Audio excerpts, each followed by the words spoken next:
Welcome to Phonics Module 1 video lesson. This lesson covers an overview of phonics as well as general knowledge and concepts. This lesson was designed to introduce you to the fundamental skills in word recognition, including phonics and structural analysis. These skills are necessary for elementary school teachers to teach reading. As you review known skills or learn new skills, do the practice activities to help you prepare to teach phonics to elementary students. Let's begin with an overview of phonics. Important concepts in phonics are the alphabetic principle, phonemes, graphemes, and phonology. The alphabetic principle is where each speech sound is represented by a graphic symbol. Basically, the alphabetic principle is learning what sound or sounds each letter makes. A phoneme is the smallest unit of speech sound. An example of a phoneme is t.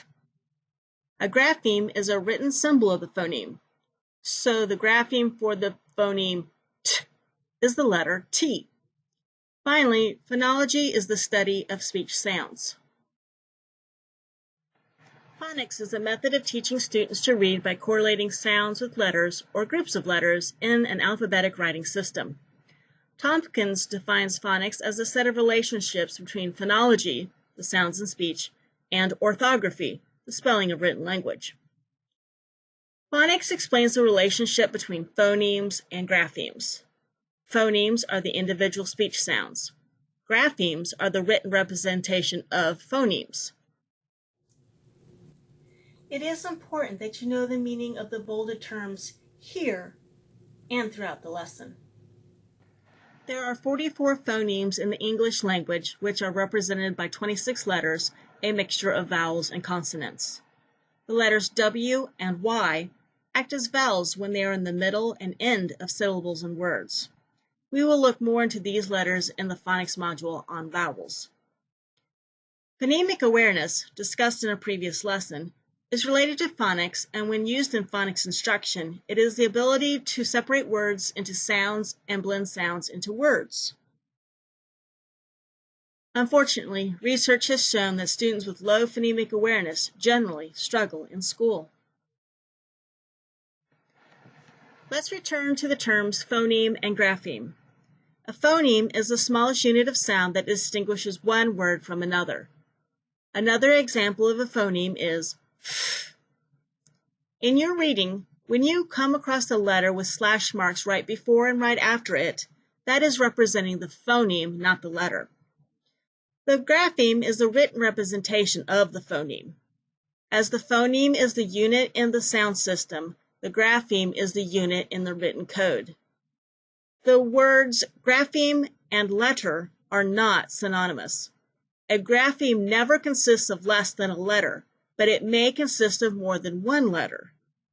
The grapheme represents the phoneme. For example, the sound we associate with f is represented by F in fine, by GH in cough, and by PH in phone. This is an example of 3 graphemes representing one phoneme. Here are some more terms that are important to know and understand. Phonological awareness is the understanding that spoken language consists of words, syllables, rhymes, and phonemes.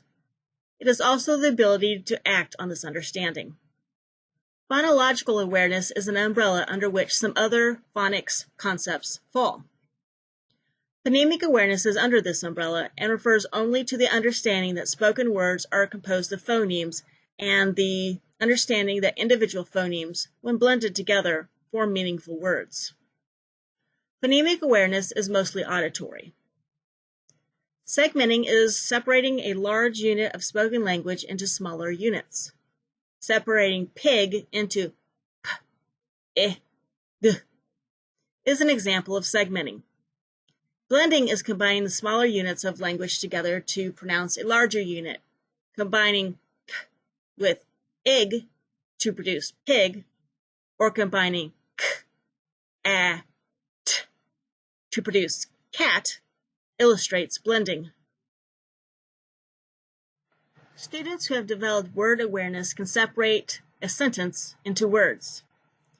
The ability to separate words into syllables and blend syllables into words demonstrates syllable awareness. Students who have developed rime awareness can recognize or think of rhyming words. Beginning sound awareness often develops at the same time as, or shortly after, rime awareness.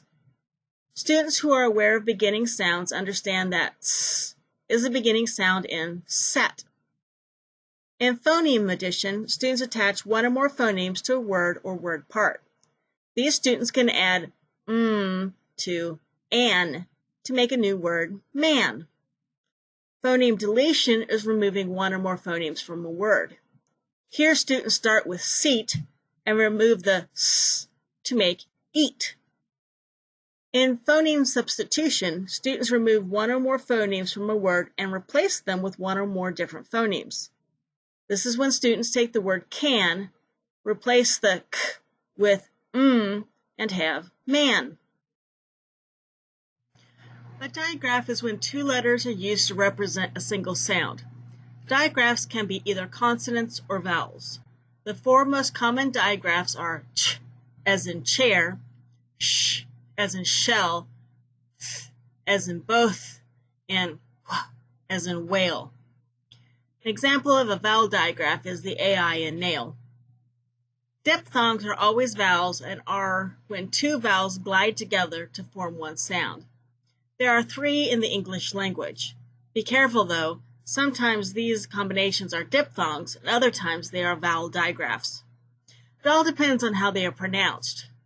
OW is a diphthong in now, but a digraph in snow. Vowels are either long or short. To indicate short vowel sounds, you use a breve. To indicate a long vowel sound, you use a macron. In the area of rhyming words, there are onsets and rimes. An onset is the beginning letter or letters of a word or syllable, such as the k in cat. A rime is the ending of the word or syllable and the part that rhymes with others. In the cat example, the rhyme is at. Make sure you know the difference between rhyme, R-I-M-E, and rhyme, R-H-Y-M-E. Before continuing with an overview of phonics, we need to note there are 220 basic sight words that occur frequently in all written text. These words do not follow phonics rules, therefore they must be memorized. An example is the word the. There is no way to sound out the, so it just has to be memorized.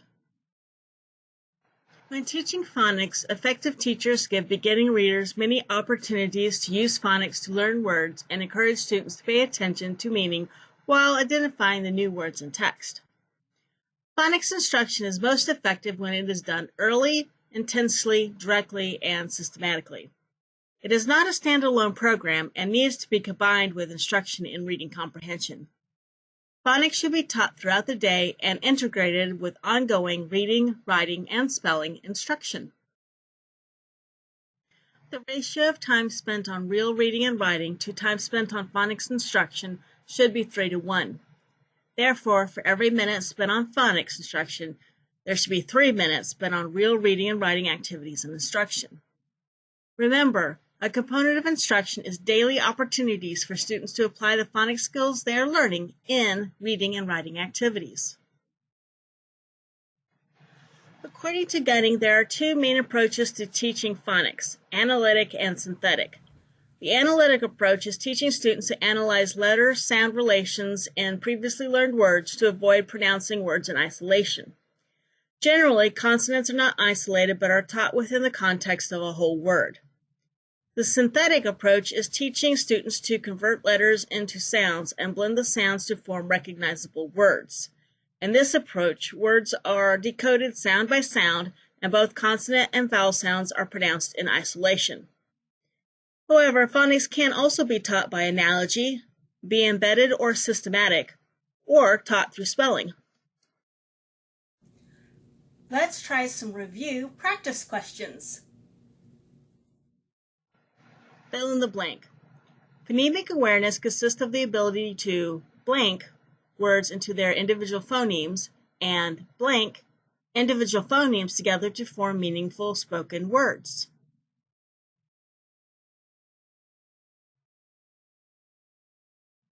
The first blank is segment, and the second blank is blend. How did you do? Students who tell their teacher that man, can, and tan belong together, while thin does not belong, demonstrates blank awareness.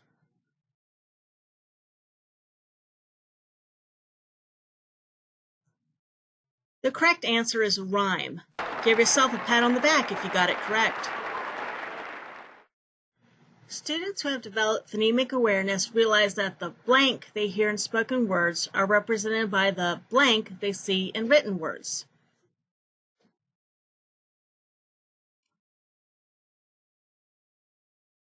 Give yourself a thumbs up if you said the first blank was phonemes and the second blank was graphemes. Would teaching phonics and reading separately be more effective for a student?